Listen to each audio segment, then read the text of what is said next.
تو اللہ کہتا میں نے دریا پھاڑ کے موسیٰ کے لیے راستہ بنا دیا. اچھا جس دریا سے حضرت موسیٰ بچ کے نکل گئے اسی دریا میں فرعون اور فرعون والے غرق ہو گئے. یہ کیا ہے؟ یہ روحانی زندگی. ایک ہے اسباب کہ آپ پانی میں گھوڑا پھینکیں کہ آپ ڈوب جائیں. ایک ہے روحانی زندگی. یہ میں قرآن مجید پڑھ رہا ہوں, میں نے کوئی حدیث بھی نہیں سنائی, بزرگ کا قول تو دور رہا.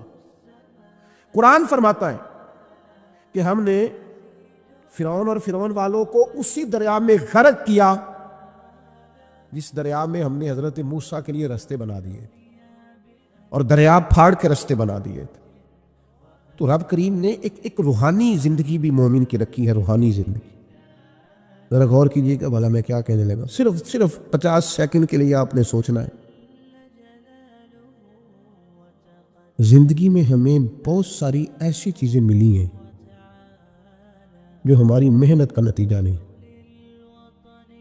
ہمیں بہت سارا ایسا کچھ ملا ہے جس کے ہم قابل تھے نہیں, پر رب نے عطا کر دیا. نہ سمجھ لو آپ, یہ جو آپ کو ملا ہے نا, تھے نہیں قابل پر ملا ہے. کچھ تو محنت کی ہے, کوشش کی ہے, تو اس کے سبب سے ہو گیا. جو بغیر محنت کے جد و جہد کے ملا ہے نا, یہ وہ روحانی راستہ ہے جس کے بارے میں اللہ کا قرآن کہتا ہے وَمَن يَتَّقِ اللَّهَ يَجْعَل لَّهُ مَخْرَجًا. جو اللہ سے ڈرے گا اللہ ہر مشکل سے نکلنے کے لیے اسے راستہ عطا کر دے گا. وَيَرْزُقْهُ مِنْ حَيْثُ لَا يَحْتَسِبُ, اور اسے وہاں سے رزق دے گا جہاں سے اس نے کبھی سوچا بھی نہیں ہوگا. ایک روحانی زندگی ہے انسان کی, وہ میرے ساتھ بھی ہے, آپ کے ساتھ بھی. کئی چیزیں ہمارے پاس ایسی ہیں کہ اگر ہماری قابلیت دیکھی جائے تو وہ ہمارے پاس ہو سکتی, یعنی سے ثبوت نہ پوچھو میں تو نظر کرم قد ہوئی, اے میں جانا یا دل بھر جانے, اے پھر غیر نہ جانے. کچھ چیزیں ایسی ہیں جو خالص مختصر سی میری کہانی ہے, جو بھی ہے ان کی مہربانی, وہ ہماری محنت کا نتیجہ. یہ روحانی زندگی ہے. روحانی زندگی کو سمجھو, ایک روحانی نظام ہے اللہ کا, اس نے بنایا. صحابہ فرماتے ہیں جنگ بدر کا موقع تھا, اللہ کے فرشتے آئے ہوئے تھے. قرآن کہتا ہے فرشتے آئے ہوئے تھے. حال یہ تھا کہ صحابہ فرماتے ہیں ہم کسی کی گردن کافر کی کاٹنے لگتے تھے, اس کی گردن ہم سے پہلے کاٹ کے گر جاتی تھی. یہ کیا ہے؟ یہ اللہ کا روحانی نظام ہے, اس نے بنایا ہے. آپ کے اور میرے ساتھ یہ نظام وابستہ ہے. تمہیں بتاؤں گھروں میں سب سے بہترین گھر کون سا ہوتا ہے؟ او میرے بھائیو, وہ کتنا کو بہترین گھر ہے جسے مدینے والے رسول نے بہترین کہہ دیا ہے. فرمایا تمہیں بتاؤں نا گھروں میں بہترین گھر کون سا ہے؟ ہم سمجھتے ہیں ٹائلیں اچھی ہوں, کمرے ہوادار ہوں, اور کچن جو ہے وہ انواع و اقسام کے کھانوں سے بھرا ہوا ہو, سین اچھا ہو, اور جناب ہر چیز کی سہولیات گھر میں ہو, امن ہو, سکون ہو. نہیں, حضور فرماتے ہیں مجھ سے پوچھو نا بہترین گھر کون سا ہے. تو یا رسول اللہ بتائیے. سیاستہ میں حدیث ہے, کریم رسول فرمانے لگے گھروں میں بہترین گھر وہ ہے جس میں کوئی یتیم رہتا ہو اور اس کے ساتھ سلوک اچھا کیا جاتا ہو. اچھا سلوک کیا جاتا ہو, یتیم کو رکھا جائے, پھر اس کی پوری نگرانی کی جائے, اسے پورا پیار دیا جائے, اسے پوری محبت دی جائے. یتیم رہتا ہو اور اس کا خیال بھی رکھا جاتا. اور میرے نبی کریم صلی اللہ تعالی علیہ وسلم فرمانے لگے تمہیں بتاؤں نا کہ گھروں میں بدترین گھر کون سا ہوتا ہے؟ بدترین گھر کون سا ہے؟ حضور بتائیے. فرمایا جس میں کوئی یتیم رہتا اور اس کے ساتھ سلوک نہ صحیح کیا جاتا ہو, اس کو تکلیف دی جاتی ہو, وہ کرب میں ہو, وہ تکلیف میں ہو, وہ اذیت میں ہو. رکھنے والوں نے رکھ تو لیا ہے لیکن ان کو پتہ ہی کوئی نہیں ہے کہ ان کے ساتھ ہم نے رویہ کس طرح کا رکھنا تھا. یہ ایک اللہ کی قدرت ہے, اس کی حکمت ہے. چلے جاتے ہیں بعض اوقات بڑے. میں نے جو شروع میں آیت پڑھی, اللہ فرماتے ہیں الم یجد کا یتیما فآویٰ, محبوب ہم نے آپ کو یتیم پایا پھر اپنے جوار رحمت میں وسیع جگہ دی, پھر ہم نے آپ کو غنی کر دیا, پھر ہم نے آپ کو اپنے قرب کا رستہ عطا کیا. اللہ نے نبی کریم علیہ السلام کو در یتیم پیدا فرمایا. یہ یتیموں کے تعلق سے ایک عظیم شان ان لوگوں کو دینی تھی, تو اللہ نے اپنے حبیب کو بھی در یتیم پیدا کر دی. یہ ایک خاص قسم کا کرب ہوتا ہے. ظاہر ہے جس آدمی نے جو چیز چکھی ہوئی ہوتی ہے وہی اس کے ذائقے سے آگاہ ہوتا ہے, دوسرا دور کھڑا اسے آگاہ نہیں ہوتا. جو چکھ لیتا ہے, جو پانی میں اتر جاتا ہے, وہ اس کی گہرائی بھی جانتا ہے اور ٹھنڈا کتنا یہ بھی سمجھتا ہے. جن لوگوں نے یہ دور گزارا ہوتا ہے ان کو اس کا پتہ ہوتا ہے۔ نبی کریم صلی اللہ علیہ وسلم نے یہ وقت بتایا تھا، حضور نے یہ دیکھا تھا۔ حضور صلی اللہ علیہ وسلم اس کی تکلیف سے، اس کی آزمائش سے، اس کے مد و جزر سے پوری طرح آگاہ تھے، اس لیے حضور نے گن گن کے یتیموں کے حقوق بیان کی۔ میں نے اپنی زندگی میں یہ نظام دیکھا ہے، پہلے 2 ہفتے لوگوں کی نظروں میں بڑا پیار، اگلے 2 ہفتے اس میں تھوڑی سی کمی، پھر اس کے بعد آہستہ آہستہ کہنا کہ چلو کوئی تعلیم حاصل کرنا ضروری تو نہیں نا، چلو یہاں پڑھنا ضروری تو نہیں نا، چلے بندے کو خرچے بھی تو کم، پھر آہستہ آہستہ، کیونکہ کوئی بھی چیز ہے نا وہ پرانی ہوتی ہے، اس میں کمزوری آنا، پھر لوگوں کے لب و لہجے کا تبدیل ہونا، پھر بعض اوقات کسی شخص کا آ کے کوئی بات پوچھنا تو اس کے سوالوں میں چبھن، اس کے لب و لہجے کے اندر گھٹن کہ کتنے بجے باہر جاتے ہو، کب واپس آتے ہو، اب شام کو کتنے بجے جاتے ہو۔ ابا بھی یہ باتیں پوچھتے ہیں، وہ بھی یہ کام کرتے ہیں، لیکن اس رویے کے اندر جو چاشنی ہوتی ہے وہ اور ہوتی ہے، اس میں جو درد ہوتا ہے وہ، اور کسی کا یہ پوچھنا اور پھر اس انداز سے پوچھنا کہ محسوس ہو کہ لب و لہجے سے طنز چھلک رہا ہے اور باتوں سے جو ہے شیرینی کی بجائے لہو ٹپک رہا ہے، اور آپ تیزاب کا کام کر رہے ہیں یہ سوال جواب کر کے۔ یہ کمزوریاں، یہ انداز، اور یہاں تک کہ بیٹیوں کے رشتے دیکھنے والوں کا آنا تو ان کا یہ پوچھنا کہ بھائیوں کا رویہ کیسا ہے۔ ابا کے ہوتے لوگ یہ سوال نہیں پوچھتے، والد کے جانے کے بعد پوچھتے ہیں آپ کے بھائیوں کا رویہ آپ کے ساتھ ٹھیک ہے، یعنی معنی یہ ہے کہ وہ کچھ دیں گے کہ نہیں دیں گے، وہ کچھ جہیز بنائیں گے کہ نہیں بنائیں گے۔ یہ ساری چیزیں اس کرب سے وہ بچے گزرتے، اور پھر وہ بڑے قریبی لوگوں کو بھی اپنا قریبی سمجھنا چھوڑ جاتے ہیں۔ مگر ایک وقت ایسا آتا ہے کہ وہ سمجھتے ہیں ہمیں اپنے دامن میں ہی اپنے آنسو چھپا لینے چاہیے، کسی کو نظر نہ آئے۔ وہ محسوس کرتے ہیں کہ ہمیں خود سے ہی بس سمٹ جانا چاہیے، کسی تک ہماری کوئی چیز پہنچے نہ۔ آہستہ آہستہ لوگ چیزوں کو چھپانے لگتے ہیں، اور یہ پوچھنا کہ روٹی کھائی ہے کہ نہیں کھائی، تو اس طرح پوچھنا جیسے کوئی خیرات لے کے کھڑا ہے دروازے پہ، آپ نے کھلانی ہوتی تو کھلا دی ہوتی، آپ نے گرمیوں کے کپڑے لے لیے ہیں کہ نہیں لے لیے، تو اس کا رنگ اس طرح کا ہے کہ جس طرح کسی کو اس طرح پوچھا جا رہا ہے کہ جیسے بڑا بھکاری ہے۔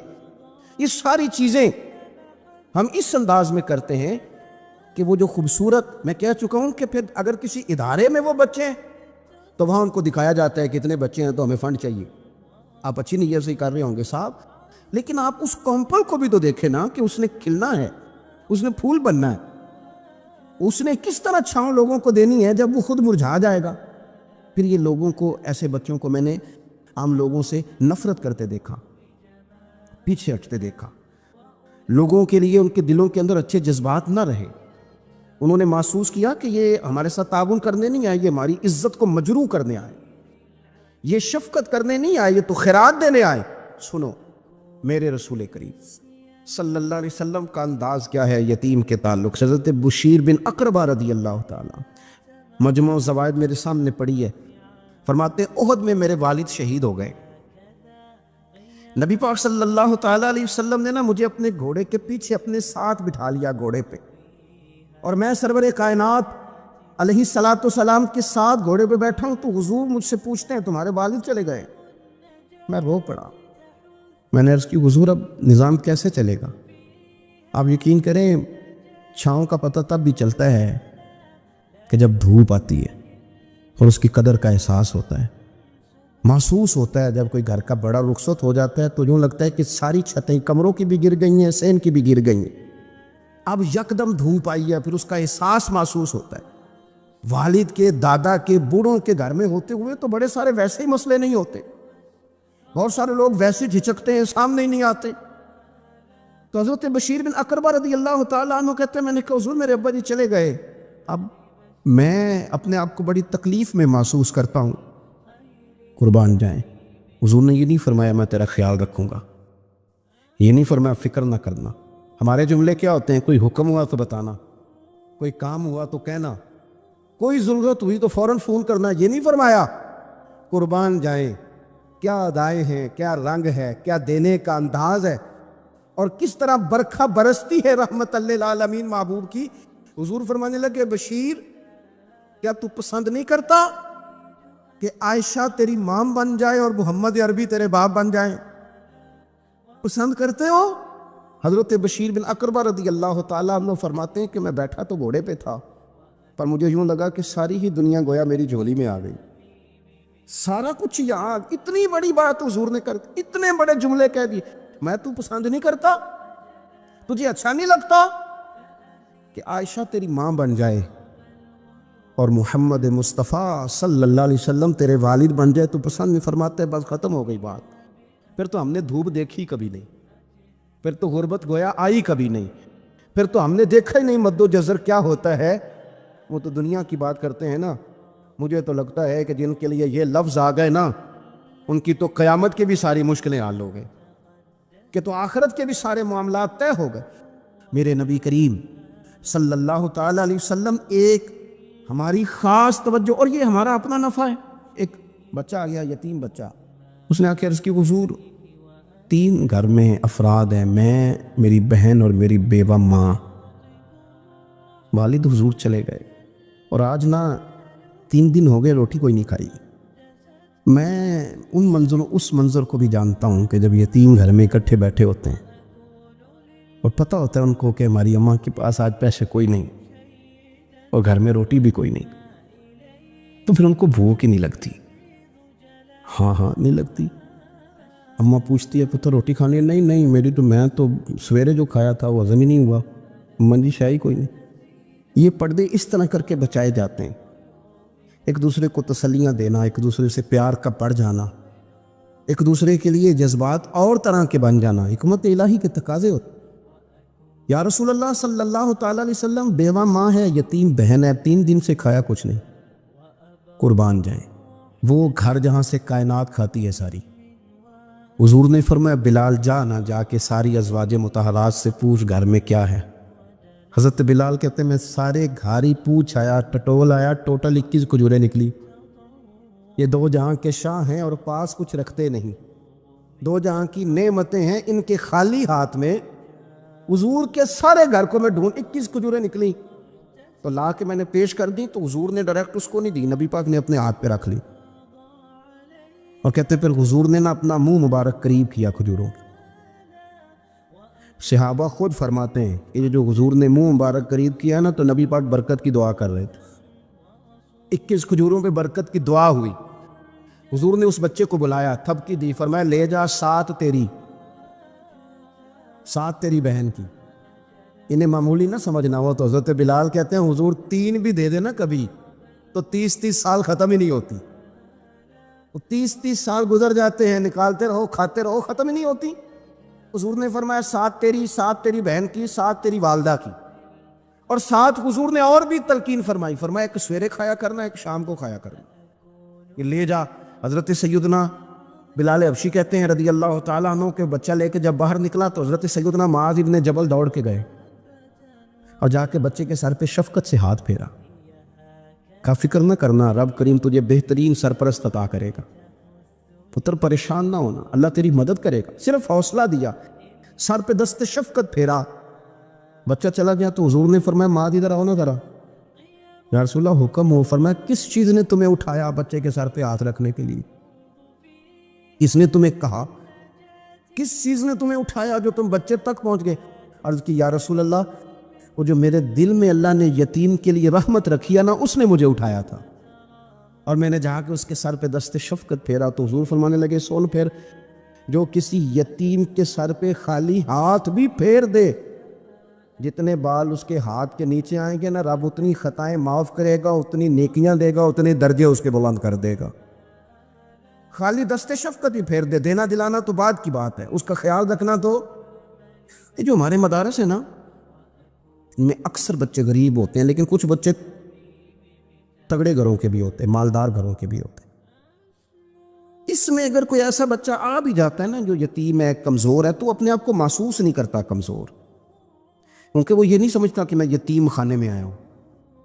اس کے ذہن میں مائنڈ سیٹ یہ ہوتا ہے کہ میں مدرسے میں آیا ہوں اور میں پڑھنے کے لیے آیا ہوں، اور کیونکہ وہ کچھ وزادار بچے، مالدار بچوں کے ساتھ وقت گزارتا ہے، اسی دسترخوان پہ بیٹھ کے کھاتا ہے، اسی کلاس میں سب کے ساتھ بیٹھ کے پڑھتا ہے، تو اس کی عزت نفس مجروح ہونے کی بجائے طاقت پکڑتی۔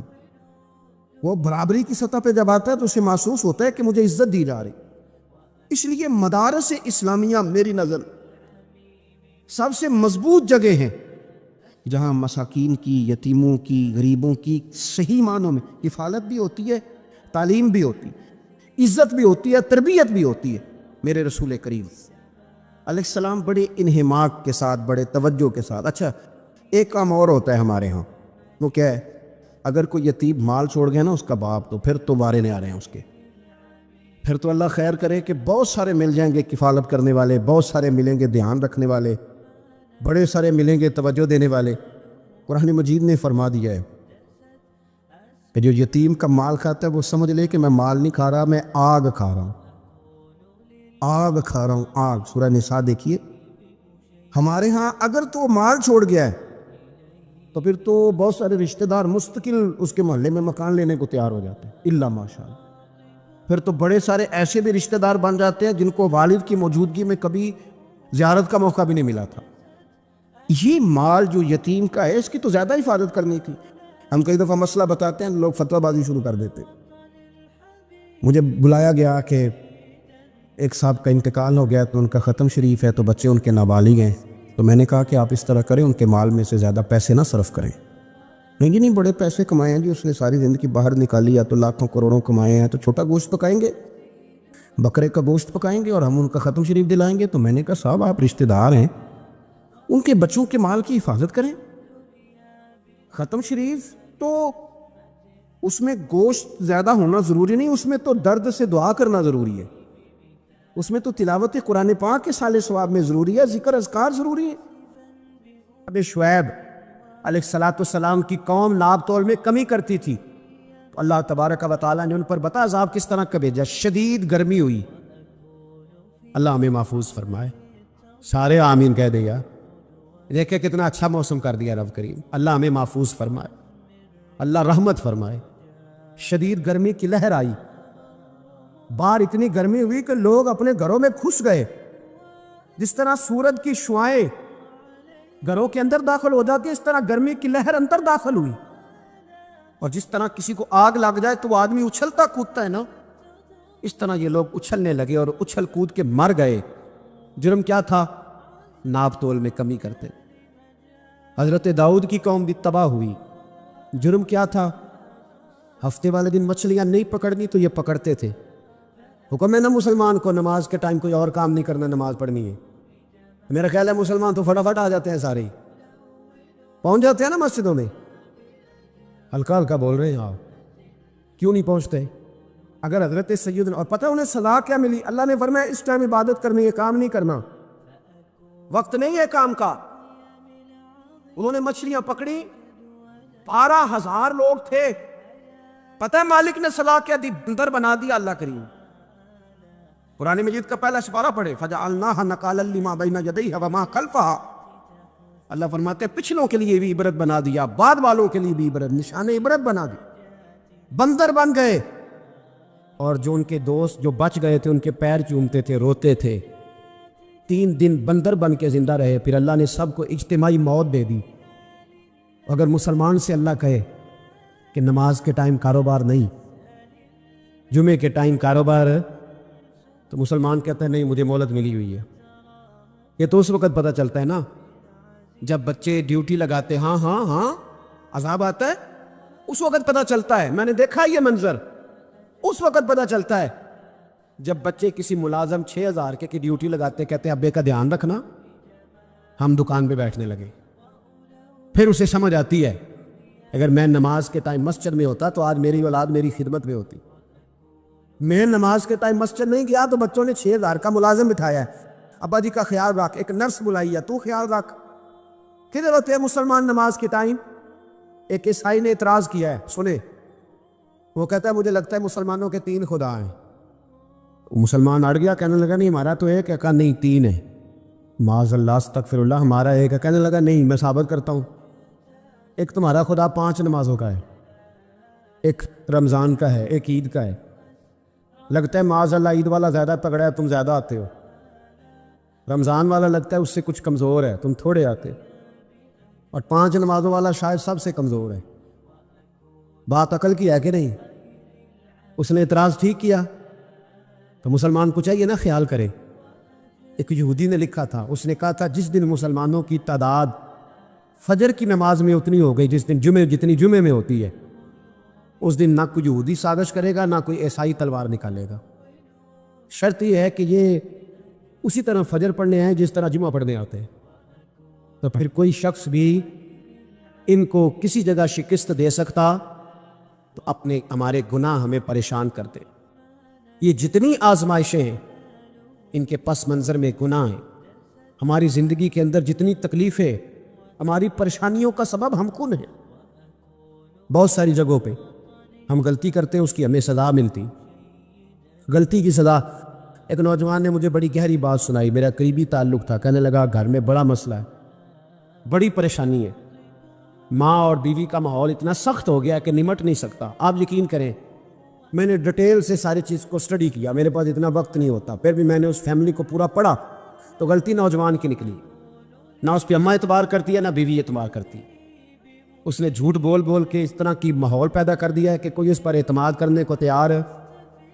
اگر آپ ناراض نہ ہو تو ایک بات کروں, پتہ ہے گھر میں ماحول کب خراب ہوتا ہے؟ باہر والے ہماری تقریر سنتے ہیں, گھر والے ہمارا عمل دیکھتے ہیں. جب وہ دیکھتے ہیں نا کہ یہ کس طرح کا شخص ہے, اس کے رویے, اس کا کردار, اس کا لب و لہجہ کتنا برا ہے اور یہ کردار کا کتنا کمزور ہے. اعلیٰ حضرت فرمایا کرتے تھے نیک وہ ہوتا ہے جس کی تنہائی صاف ستھری ہوتی. اس لیے ماحول بگڑ جاتا ہے. یہ جو ہم کہتے ہیں نا میرے سجن بڑے بنتے ہیں پھر ٹوٹ جاتے ہیں, کچھ لوگ ایسے ہوتے ہیں جو ان کے پاس جاتا ہے انہی کا ہو جاتا ہے. وہ کہیں اور کے قابل ہے. کیوں بھلا؟ اس لیے کہ ان کے کردار میں ٹھنڈک دیکھتا ہے, ان کے لب و لہجے میں مٹھاس دیکھتا ہے, اس شخص میں اتنی خوبصورتی دیکھتا ہے کہ اسی کا بن جاتا ہے. حضرت ابراہیم بن ادم کے پاس ایک نوجوان آیا, کہنے لگا میں گناہ کرنا چاہتا ہوں. فرمانے لگے بالکل کر, اللہ کا دیا ہوا رزق کھانا چھوڑ دے اور گناہ کر. کہنے لگا یہ نہیں ہو سکتا. فرمانے لگے چل پھر اس طرح کر, رب کی زمین پہ نہ رہ, کسی اور کی زمین پہ چلا جا. کہنے لگا یہ بھی نہیں ہو سکتا. فرمانے لگے چل اللہ کی چھت سے نکل جا. کہنے لگا یہ بھی نہیں ہو سکتا. تو آپ رو پڑے. فرمانے لگے پھر جناب اسرائیل جب آئیں تو ان سے کہنا مجھے 2-3 سال کی مہلت دے دے, پچھلی میری گناہوں میں گزر گئی, میں ذرا 3 سال عبادت کر لوں. تو وہ شخص بھی رونے لگا, کہنے لگا حضور وہ مہلت نہیں دیتے, وہ جب لینے آتے ہیں تو پھر لے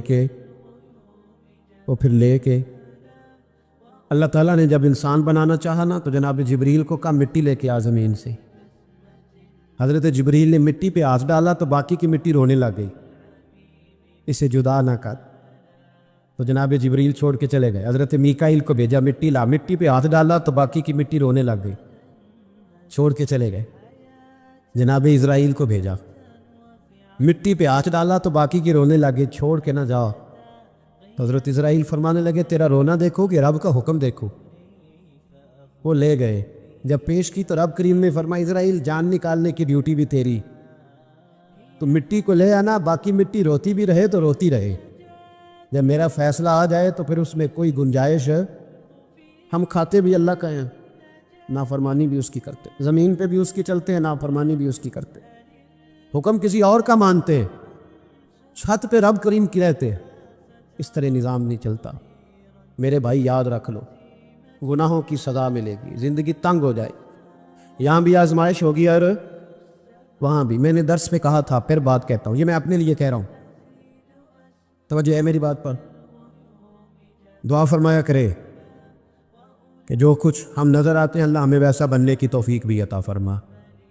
اللہ ویسا بننے کی یہ مشکل معاملہ ہے, مشکل. لیکن ایک آدمی سیاستدان ہے, اس نے بڑے اچھے نعرے لگائے, انقلاب آ جائے گا, میں غریب کا بھلا کر دوں گا, میں یتیموں کے سر پہ ہاتھ رکھوں گا, میں مجبوروں کی مدد کروں گا, میں دکھیوں کی مدد کروں گا, مزدوروں کو. اس نے اچھے اچھے نعرے سکھائے, اچھا اس نے پیغام دیا. اندر اس کے یہ تھا کہ اقتدار ملے گا تو مرضی کروں گا. لوگ اس کے گرد بھی گئے, اس کی گاڑی کے پیچھے بھی بھاگے, لوگوں نے اس کے نعرے بھی لگوائے, جیب سے پیسے لگا کے اس کے پوسٹر بھی شائع کیے. لوگ اس کے گرویدہ ہو گئے. لوگوں نے پوری, اور میری قوم نے تو بیچاری نے کئی دفعہ دھوکے کھائے. جس نے نعرہ لگایا غریب اسی کے پیچھے مسیحا بن کے چل پڑا. آج دھوکہ دے لیا, لوگوں کو پیچھے لگا لیا. یہ بتاؤ اگر راز کھل جائے,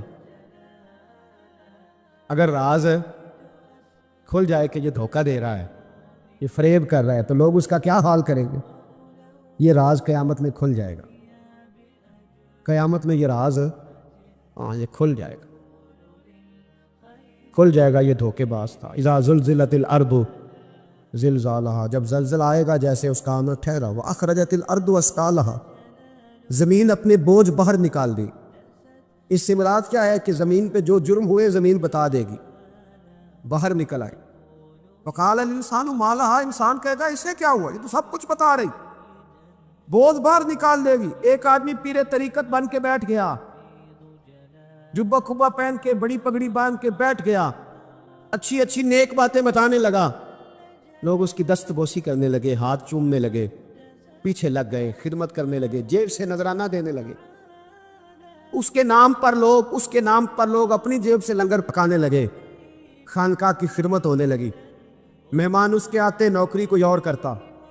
میں نے کہا تھا شاید اپنے لیے کہہ رہا ہوں، ڈیوٹیاں لوگ کرنے لگے، حالات بدلنے لگے، لیکن اس کے اندر تو چور تھا، وہ تو دکاندار تھا، تو یہاں جو اس کے پیچھے لگے تھے وہ تو سچے تھے، انہیں تو اجر ملے گا، لیکن اس کا جب راز کھلے گا تو بڑی رسوائی ہو، اس کا جب راز کھلے گا تو بڑی، ایک میری طرح کا دیندار تھا، جو چہرے کا تو نیک تھا، اندر پتہ نہیں کیا کچھ تھا، ایک طوائف گزر رہی تھی، اس نے اس کو تبلیغ کر دی، کہنے لگا بس کر دے، سیانی بن جا۔ تو کسی دانشور میں لکھا ہے اس نے بڑا سخت جواب دیا، اس عورت نے، کہنے لگی بابا میں تو جو ہوں وہ نظر بھی آ رہی ہے، تو بتا جو تو نظر آتا ہے وہ تو ہے کہ نہیں؟ اس بندے نے چیخ ماری اور بے ہوش ہو کے گر پڑا۔ لوگوں نے کہا بابا آج کسی صوفی کا کلام سنا ہے جو بے ہوش ہو گیا؟ تو اس نے کہا نہیں، آج طوائف کی بات سنی ہے، طوائف کی۔ تو وہ عجیب بات کر گئی ہے، وہ کہہ گئی ہے میں تو جو ہوں میں نظر آ رہی ہوں، تو بھی تو بتانا، تو بتانا کہ تو دستار امامت پہنتا ہے، تو بتا تو جو کہلاتا ہے تو وہ ہے کہ نہیں؟ یہ وقال الانسان ما لہا، یہ راز قیامت میں کھلے گا۔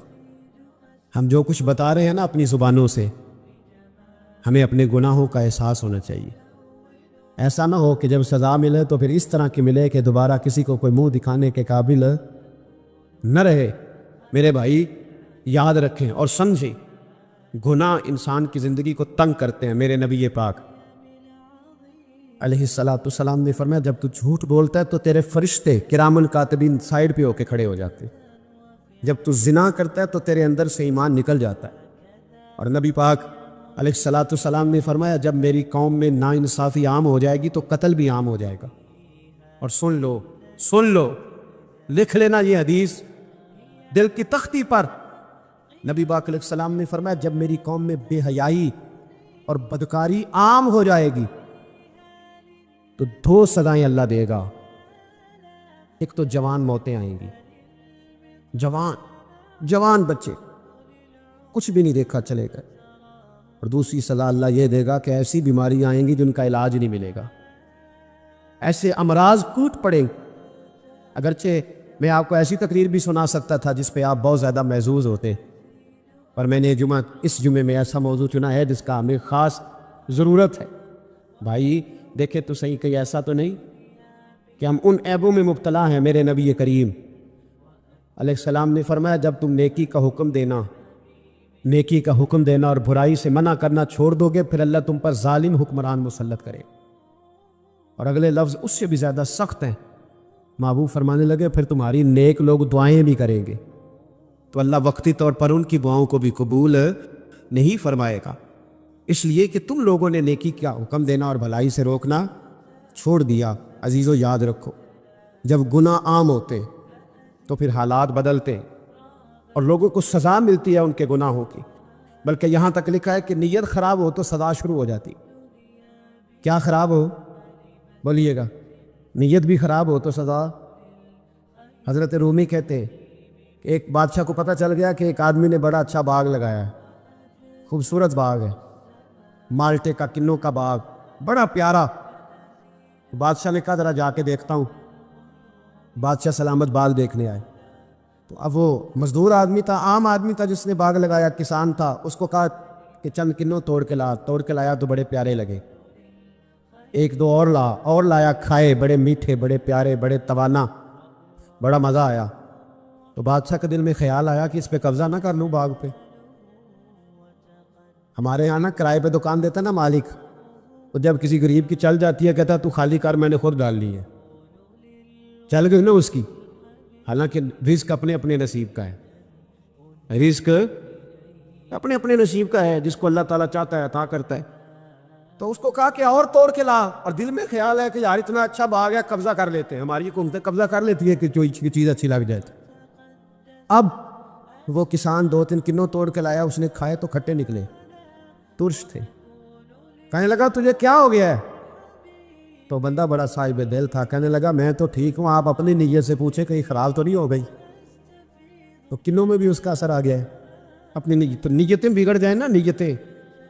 اب ایک بات کہنے لگا ہوں، غور سے سننا، جب تک دو بھائی اکٹھے کاروبار کرتے ہیں نیت ہوتی ہے کہ ہمارا گھر چلے گا، تب تک اللہ برکت دیتا ہے۔ اور جب اپنی اپنی جیبیں سمیٹنے لگ جاتے ہیں نا کہ یہ میرا 5,000 ہے، آج میں گیا تھا اگرائی کرنے، یہ میرا 10,000 ہے، آج میں نے محنت زیادہ کی، جب وہ ٹٹولنے لگتے ہیں پھر اس دکان سے بھی برکت اٹھ جاتی ہے، پھر وہاں سے بھی برکت ہے چلی جاتی ہے۔ فَإِنَّ لَهُ مَعِيشَةً ضَنْكَ، فرمایا جب تو میں منہ پھیر لیتا ہے پھر تیری زندگی اللہ تنگ کر دے، پھر وہاں سے بھی برکت، خوبصورتی، اثر اٹھ جاتا ہے۔ ایک سنار نے گلی میں ایک یتیم چھوٹے سے بچے کو گھومتے دیکھا، تو سنار بے اولاد تھا، بچے کو اٹھا کے گھر لے آیا، 18 سال اس بچے کی پرورش کی، اس کو پالا پوسا، جوان کیا۔ سنار کے پاس وہ دکان پہ چلا جاتا، وہ کئی دفعہ دکان پہ رہتا، کئی دفعہ گھر میں رہتا، ایک دفعہ وہ دکان پہ تھا، بچہ گھر تھا، 18 سال کا جوان، اس کی بیوی اکیلی تھی، وہ جس نے ماں بن کے پالا تھا اس نے اسی پہ حملہ کر دیا، اس کا بازو بری نیت سے تھاما، بیوی چیخی، تھوڑی دیر گزری تو وہ نوجوان پیروں میں بیٹھ گیا، کہنے لگا اماں پتہ نہیں مجھے کیا ہوا۔ شام کو سنار آیا، بیوی چیخنے لگی، چلانے لگی، کہنے لگی آج عجیب بات ہوئی، جس کو میں نے جگر کا خون دے دے کے پالا اسی نے گندی نظر ڈالی۔ سنار محو حیرت ہے، بیوی کا خیال تھا کہ لاٹھ اٹھائے گا، ڈنڈا اٹھائے گا، نوجوان کو مارے گا، لیکن وہ رونے لگ گیا۔ اس نے کہا آج اس نے میرا بابو تھاما ہے، جانے کیا کیا ہے؟ پریشان ہونے لگ گیا، سجدے میں گر گیا، کہا تو بتاتا کیوں نہیں؟ تو وہ سنار کہنے لگا اس کی غلطی نہیں، 18 سال کے بعد آج مجھ پر بھی شیطان سوار ہوا تھا۔ ایک عورت آئی تھی، وہ اپنے بازوؤں میں چوڑیاں پہننا چاہتی تھی، تو میں نے بھی گندی نظر سے ہاتھ ڈالا تھا، رب کریم نے مجھے فوراً اس کی سزا دی۔ بنی اسرائیل کے جو جرم تھے نا، ان میں ایک جرم قرآن مجید نے ان کا یہ بیان کیا ہے کہ بہت سوال کرتے تھے، بہت بحث کرتے تھے۔ ان کی جن چیزوں کو عبرت بنانے کا اور سبق لینے کا ہمیں کہا گیا ہے، ان میں یہ ہے کہ کثرت اور بے معنی سوال۔ ایک بندہ قتل ہو گیا ہے، حضرت کلیم کی بارگاہ میں وہ آئے ہیں، حضرت کلیم علی نبی نام علیہ الصلاۃ والسلام نے ان سے فرمایا ہے ایک گائے ذبح کرو، مرنے والے کو اس کا کچھ حصہ مارو، مرنے والا اٹھ کے بتا دے گا مجھے کس نے قتل کیا۔ اب انہوں نے پوچھا جی گائے کا رنگ کیسا ہونا چاہیے، عمر کتنی ہونی چاہیے، بوڑھی ہو جوان ہو، اتنے سوال، بے معنی سوال، بے مقصد سوال، بحثیں ہی بحثیں، اور الجھاؤ ہی الجھاؤ، اور زندگی کے اندر یعنی زمانہ بیت گیا یہ پوچھتے ہوئے کہ جناب عیسیٰ علیہ السلام کی نانی کا نام کیا ہے، حضرت موسیٰ کی والدہ کا نام کیا ہے، یہاں تک کہ ایک صاحب یہ پوچھنے آ گئے کہ بتایا جا سکتا ہے کہ معراج کی رات جو براق گیا تھا اس کا رنگ کیا ہے۔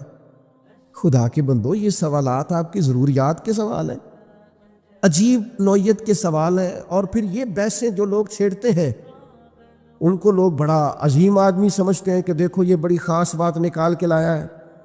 اور میں نے یہ داستان سرائی کے منظر حرم شریف میں دیکھے، یہ ایسی بات کو روایت کر دیا جاتا ہے چند پیسے کمانے کے لیے کہ میں زیارتیں کراتا ہوں، وہ ایسی ایسی زیارت بیان کر دیتے ہیں جس کا تصور ہی نہیں ہے سرے سے۔ مجھے ایک صاحب زیارت کرانے کے لیے لے گئے تو کہنے لگے وہ جو نبی کریم علیہ السلام نے ایک مقام پہ فرمایا تھا نا کہ یہ بکری کا بچہ جو مرا ہوا ہے تم بتا سکتے ہو کہ اس کے مالکوں کی نظر میں اس کی کیا قیمت ہے؟ تو صحابہ نے کہا کوئی قیمت ہوتی تو یہاں پھینک دیتے، کوئی قیمت نہیں. کہنے لگے وہ جو حدیث اور وہ جو واقعہ ہوا تھا جہاں سرکار نے یہ بیان کیا تھا وہ یہ جگہ تھی، اس کی زیارت کر لیں. تو میں نے ان سے پوچھا آپ کو کیسے پتہ یہ جگہ تھی؟ میری بات کی سمجھ آ رہی ہے؟ کیسے پتہ ہے آپ کو؟ کتاب میں بخاری میں حدیث موجود ہے، لیکن وہاں تو کوئی تعین نہیں ہے کہ وہ خاص. یہ بعض اوقات یہ ہوتا ہے کہ سرکار فلاں محلے سے گزر رہے تھے، لیکن بھائی نہیں آپ نے تعین کر دیا اور تبدیلی یہ وقت کے ساتھ جگہ بدل گئیں، حالات بدل گئے، کہیں خالی زمین پر مکانات. آپ نے تعین کیوں کر کے کیا؟ کس وجہ سے کیا؟ ایک نئی بات جڑنے کے لیے؟ اسلام دنیا میں صرف بحث کرنے کے لیے آیا ہے؟ آپ روز ایک نئی بحث کریں گے، روز ایک نئی کہانی بنائیں گے، روز ایک آپ عنوان بنائیں گے جس پر مجادلہ ہو، مکالمہ ہو، مناظرہ ہو. دین کے اخلاقی پہلو اور جو عمل کے لیے دین دنیا میں آیا تھا اس پر عمل کب کرنا؟ فضول قسم کی ابحاث میں وقت ضائع ہوتا ہے، اور ہم بڑے مزہ لے لے کے، لطف لے لے کے ان چیزوں کو سنتے ہیں، غور کرتے ہیں. عزیز بھائی سنو اللہ کے حبیب نے کیا فرمایا.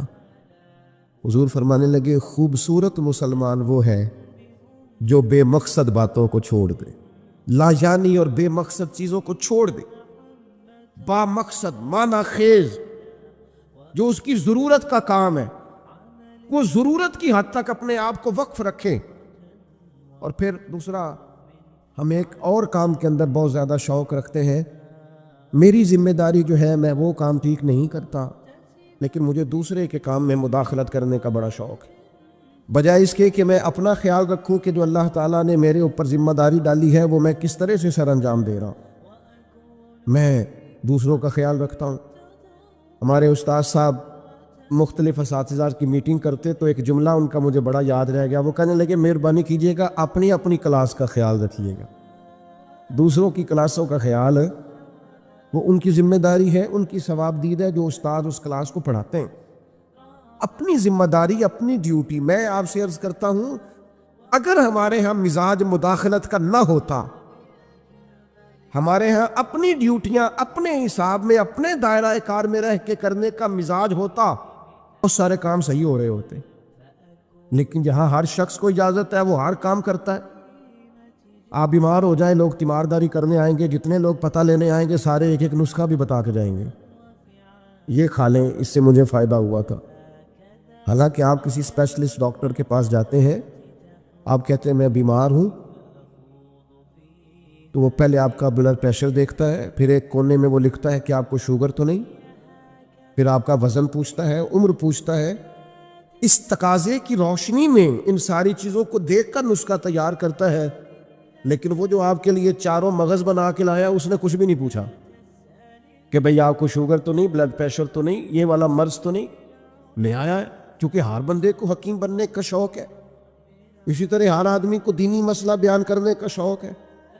اس نے کوئی 4 کتابیں بھی نہیں پڑھی، وہ ضروریات سے بھی آگاہ نہیں، اسے نہیں پتا کہ دین کے مختلف پہلوؤں کا عنوان کیا ہے.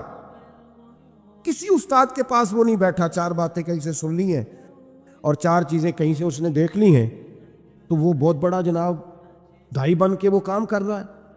تو اپنا کام جو ہے اس کو صحیح کر کے اگر کیا جائے، اگر ٹھیک کر کے کیا جائے اپنے دائرہ کار کے اندر، آپ یقین کریں بندے کو مزہ آتا ہے کام کرنے. حضرت معاویہ بن خدیج رضی اللہ تعالیٰ عنہ ایک صحابی ہیں، وہ کہتے ہیں سیدنا عمر فاروق رضی اللہ تعالیٰ عنہ نے اپنے زبانہ مبارکہ میں مجھے ایک مہم کے لیے بھیجا تھا. تو وہ ماحول کچھ اس طرح کا بنا ہوا تھا کہ شدید انتظار تھا کہ بنا کیا. تو آج کل کا تو دور تھا نہیں کہ فوراً آپ کسی چیز کو لائیو دیکھ لیں یا واٹس ایپ پہ فوراً آپ کو میسج کر دی، دور سے آنا ہے اور آ کر ہی کسی نے پیغام دینا. تو ابن خدیج رضی اللہ تعالیٰ عنہ کا بڑا انتظار تھا جناب عمر کو. فرماتے میں دوپہر کے وقت خبر لے کے مدینہ طیبہ میں آیا. چلچلاتی دھوپ تھی، گرمی کا موسم تھا اور رواج بھی تھا دوپہر کا کھانا کھا کے لوگ آرام کرتے. بعد ظہر میں پہنچا، اکثر دروازوں کے کواڑ میں نے بند دیکھے، تو میں نے کہا کہ عصر کے بعد جناب عمر کو پیغام دوں گا کہ اللہ نے فتح دے دی. فرماتے ہیں کہ بعد اثر میری ملاقات ہوئی تو جناب عمر تو نماز کا سلام پھیرتے ہی پوچھنے لگے ہو یار اللہ تیرا بھلا کرے میں تو تھک گیا تیرا انتظار کر کر. کیا نتیجہ نکلا؟ اللہ نے کامیابی دی. تو فرماتے ہیں میں نے فوراً کہا حضور اللہ کا شکر ہے اللہ نے اپنے فضل سے مسلمانوں کو کامیابی دی. حضرت عمر کہنے لگے کہ جو رستہ ہے وہی مجھے معلوم ہے اور جنگ کا دورانیہ بھی معلوم ہے تو آپ دیر سے کیوں آئے؟ میں بے چین تھا. حضرت معاویہ بن خدیج رضی اللہ تعالیٰ عنہ عرض کرنے لگے حضور میں تو آ گیا تھا ظہر کے بعد لیکن اس خیال سے کہ آپ سو رہے ہوں گے اس خیال سے کہ آپ آرام فرما ہوں گے میں نہیں آیا کہ عصر کے بعد مسجد میں ملاقات ہوگی تو میں بتا دوں گا. تو یہ جناب عمر کا طرز ہے. یہ وہ لوگ ہیں جن کا وجود اس طرح کا تھا کہ ہر چیز میں ٹھہراؤ تھا. حضرت عمر فرمانے لگے سویا کرتا تھا میں لیکن امیر المومنین بننے سے پہلے تم دوپہر کی بات کرتے ہو میں تو احساس ذمہ داری کے بوجھ میں اتنا دبا ہوں کہ رات کو بھی جی بھر کے نہیں سو پاتا. میں سمجھتا ہوں میری ڈیوٹیاں ہیں مجھے ڈیوٹیاں کرنی چاہیے اپنی ذمہ داری کو مجھے صحیح طریقے سے سر انجام دینا چاہیے مجھے اپنا کام وقت پر کرنا چاہیے. تو ہم کیا کرتے ہیں لغویات میں وقت ضائع کرتے ہیں بے معنی بے مقصد مبہم کاموں میں. ہماری ضرورت کے کام پڑے ہوئے ہیں گھر والے آوازیں دے رہے ہیں یہ کام کرانے والا ہے یہ ڈیوٹی کرنے والی ہے. ہم جس جگہ جس ادارے کے کسی جگہ ملازم ہیں ڈیوٹی کرتے ہیں وہاں چیزیں منہ چڑھا رہی ہیں کہ یہ کام ابھی ہونے والا ہے یہ ہونے والا ہے لیکن ہمیں باقی ساری دنیا کا پتہ ہے باقی سارے معاملات کا ہمیں پتہ ہے. ہم نے اپنی ڈیوٹی صحیح کرنی. حضرت سعد بن ابی وقاص رضی اللہ تعالیٰ عنہ کو جناب عمر نے بلا کے کہا میرا دل کرتا ہے آپ ایک صوبے کے گورنر بن جائیں. حضرت سعد بن ابی وقاص کہنے لگے حضور کوئی میدان والا کام بتائیں کوئی تلوار والا کام بتائیں مجھے وہ کام بتائیں کہ میں دشمن کے مقابلے میں ڈٹ جاؤں اور میں کسی غزوے میں نکلوں جہاد پہ نکلوں اور میں فوج کی سپہ سالاری کروں. یہ بیٹھ کر کام کرنا اور حکومت کرنا یہ میرے بس کی بات نہیں. ہم تو گھوڑوں پہ رہنے والے لوگ ہیں. شہاب الدین محمد غوری اللہ نے اس شخص کا وجود پاکستان کو عطا کیا. کسی نے ان سے کہا غوری صاحب ملاقات کرنی ہو تو کہاں ملیں گے؟ فرمانے لگے ہم نے کہاں ملنا ہم تو گھوڑوں کی پشت پہ ہوتے ہیں. اگر کبھی گھوڑے کی پشت پہ ملنا ہوا تو ملاقات کر لینا. زندگی ایک سفر ہے ہم اپنی ڈیوٹی کر رہے ہیں ہم کسی اور کام میں الجھنا نہیں چاہتے. ہمارا ایک مشن ہے ہمارا آنے کا ایک مقصد ہے. ہمیں کوئی شخص الجھانے کی کوشش نہ کرے. ہم اپنا سفر کر رہے ہیں اپنی ڈیوٹی کر رہے ہیں ہم اپنی ذمہ داریاں ادا کر رہے ہیں. ہم ڈیوٹیاں ہی نہیں کرتے کوئی مقصد ہی نہیں ہے کوئی کرنے کو کام ہی نہیں ہے. بس وہ یہ کہ کوئی لاؤبالی سا کام مل جائے کوئی اچانک چکر چل جائے مشہور ہونے کا کوئی اچانک سلسلہ چل جائے کوئی کسی طریقے سے آگے نکلنے کا کوئی سبب لگ جائے کہیں دو جگہ پہ نام ہمارا بھی آ جائے. بے معنی کام ہے بھائی بے مقصد ہے. پہلے بھی کہہ چکا ہوں پھر کہتا ہوں آپ کسی بڑے آدمی کے ساتھ سیاستدان کے ساتھ لیڈر کے ساتھ آپ نے فوٹو کھچا بھی لی تو جب اس کو آپ کا نام ہی نہیں آتا جب وہ آپ کو جانتا ہی نہیں مقصد کیا رہا فائدہ؟ اس ماڑے بندے کے ساتھ فوٹو نہ کھچوائیں جس سے جب بھی بات کریں وہ اسی وقت ہمارے لیے موجود ہو. اس کے ساتھ نہ وقت گزاریں جس کے ساتھ ہم سمجھیں کہ ٹائم گزر سکتا ہے. کیوں اس طرح کا لاؤبالی پن دکھاتے ہیں جس سے محسوس ہو کہ ہم شاید کسی احساس کے تلے دبے ہوئے. با مقصد کام جدوجہد خدمت ڈیوٹی. امام محمد مالک رحمۃ اللہ علیہ شدید علیل ہو گئے تھے سخت علیل تھے. خبر پھیل گئی کہ اب ان کی صحت جو ہے وہ زیادہ نڈھال ہو گئی ہے اب کمزوری بڑی بڑھ گئی ہے مشکل ہو جائے گا. تو چونکہ وہ فقیہ تھے فقیہ جو ہوتے ہیں وہ مسائل میں کتاب و سنت کو سامنے رکھ کے اس پہ تفکر کرتے رہتے ہیں. تفکر ہر وقت غور کرتے ہیں.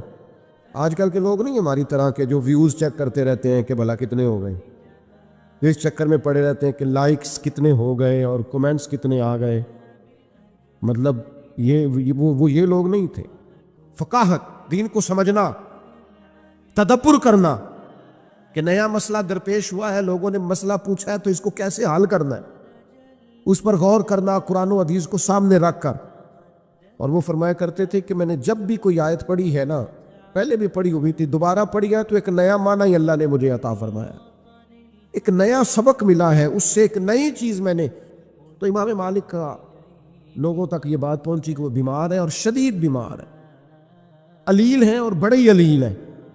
ان کے ایک شاگرد تھے پرانے، وہ دور سے تیمارداری کرنے آئے. کہتے ہیں جب مجھے اجازت دی گئی ان کے اہل خانہ کی طرف سے، ان کے کمرے میں پہنچایا گیا تو امام صاحب بے ہوش تھے، تیز بخار تھا.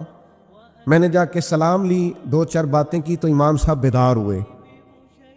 تیز بخار تھا، ہاتھ اٹھاتے تھے تو ہاتھ کانپتا تھا اور نکاہت تھی. اور گھر والے مجھے ان کے بچے، ان کے پوتے بتا رہے تھے کہ کئی دنوں سے کھانا پینا حضرت نے بہت کم کر دیا. لیکن فرماتے ہیں اسی وقت یہ آنکھیں کھول کے کہنے لگے یار شکر ہے اللہ کہ تم آئے ہو. میں ڈھونڈ رہا تھا کہ کوئی عالم دین مل جائے، ایک فقہی جزیے میں الجھ گیا ہوں. یہ پوچھنا تھا کہ فلاں حد جب بندہ کرتا ہے اس کے بعد صحیح جو ہے وہ سواری پہ کرنی چاہیے یا پیدل کرنی چاہیے. سواری پہ افضل ہے کہ میں اس مسئلے میں الجھا ہوا ہوں، ذرا تھوڑا آنا، یہ دلائل ہیں، یہ دلائل ہیں، یہ فلاں نے لکھا ہے، یہ فلاں نے لکھا ہے، ذرا استنباط کار اس سے مسئلہ کیا ہے. تو شاگرد بڑے نکمے ہوتے ہیں کئی، ذرا تھوڑا سا جان چھڑاتا ہوں کہ کسی طریقے سے. یہ کیا لوگ ہیں کہ آخری ہجکیاں چل رہی ہیں اور ابھی امت کو مسائل نکال نکال کے دے رہے ہیں. فرماتے ہیں میں دلیلیں دینے لگا تو امام صاحب میری دلیلیں توڑنے لگے، کہنے لگے نہیں تیری بات تو ٹھیک ہے پر فلاں جگہ یہ بھی تو لکھا ہے نا. میں نے پھر دلیل دی کہ وہ تو ٹھیک ہے پر فرما امام کا اس پر یہ قول بھی تو موجود ہے. فرماتے ہیں کتنی دیر علمی گفتگو ہوتی رہی، پھر وہ تھک گئے اور لیٹ گئے. تو میں نے کہا آپ آرام کریں، مجھے اجازت دیں. کہتے ہیں ابھی میں ان کی گلی کے کونے پہ آیا تھا کہ ان کے بیٹے کے رونے کی آواز آئی اور میں دوڑ کر پلٹ کر آیا تو اس نے کہا قربان جاؤں اس شخص پر جس کی ساری زندگی قرآن و حدیث میں غور کرتے گزر گئی. یہ دیکھو آخری ہج کی بھی لی ہے تو رسول اللہ کا دین سمجھتے ہوئے لی. آپ گئے ہیں تو امام صاحب کا لے سجنا سا توڑ نہیں بھائی، ایسی جان بھی دتی تے رات تیرے، آخری دم تک دین پر غور، کتاب و سنت سے رشتہ. مشن والے لوگوں نے کام کیا.